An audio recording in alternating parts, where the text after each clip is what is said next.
হায়রে 16ই ডিসেম্বর আমরা সব ঐতিহ্য হারিয়ে ফেলেছি। এখন ফলা মানে 16ই ডিসেম্বর পালন করে ডিজে গান দিয়া, হিন্দি গান দিয়া। আর আমরা যখন ছোট ছিলাম তখন দেখতাম দেশাত্মবোধক গান, মনটা জুড়িয়ে যেত। এখনকার ফলাবাইন আপনি কিছু বলতেও পারবেন না, আপনি বলতে পারবেন না যে ডিজে গান কেন বাজাচ্ছ, কিন্তু আপনার সাথে ওরা বেয়াদবি করে ফেলবে। মনটা অনেক হাহাকার করে। 30 লক্ষ মানুষ ডিজে শ্রেণী আনার জন্য জীবন দিয়েছে, আর আমরা এখন ডিজে গান দিয়া এগুলা পালন করতেছি। আসলে দিন যত যাইতেছে তত আসলে কিয়ামতের লক্ষণ, এটাই বাস্তব। মুরব্বীরা কিছু বললে ফলাবাইন আপনার সামনে দাঁড়িয়ে যাবে আপনাকে মারার জন্য। আর আমরা যখন ছোট ছিলাম আমরা মুরব্বীরা যা বলতো সব কথাই শুনতাম। অবশ্য ফলাবাইন কিভাবে শুনবে, পারিবারিক শিক্ষার অভাব আছে। আপনি ছোট থেকেও ফলাবাইনকে যেভাবে শিক্ষা দিবেন ঠিক সেরকমই হবে, বুঝতে পেরেছেন?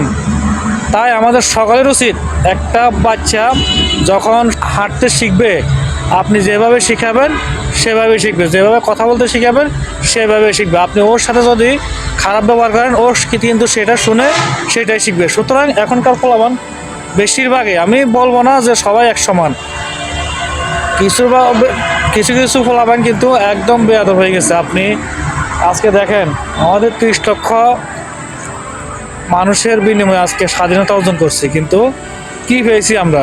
আর একটা কথা বলতে চাই, জুলাই আন্দোলন বলেন 1971 সাল আন্দোলন বলেন, আমরা এখন আসলে যে স্বাধীনতা পেয়েছি, এখনো এক মায়ের সন্তানকে আরেক মায়ের সন্তান মেরে ফেলতে কোনো দ্বিধাবোধ করে না। আসলে আমরা কই স্বাধীনতা পাইলাম?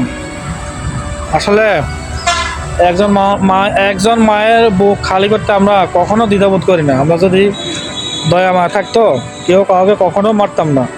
মানুষ আসলে কিভাবে একজন আরেকজনকে খুন করে, আমরা দেখেন একজন মানুষের সামনে গেলে বড় গলা একটা কথা বলতেও কিন্তু ভয় পায়, কিন্তু মানুষকে কিভাবে হত্যা করে। আজকে কই গেল সেই স্বাধীনতা যেটা আমরা অর্জন করেছি? সব হারিয়ে ফেলতেছে আস্তে আস্তে আস্তে। রক্তের বিনিময়ে আমাদের এই স্বাধীনতা অর্জন হয়েছিল, আসলে এটা আমরা ধরে রাখতে পারতেছি না, কারণ আমরা ইতিহাস আসলে ভুলে যাচ্ছি। নতুন নতুন প্রজন্ম যারা আসতেছে সবাই ইতিহাস ভুলে যাচ্ছে বেশি আপডেটের কারণে। যত আপডেট হচ্ছে আমরা ইতিহাস আসলে ভুলে যাচ্ছি।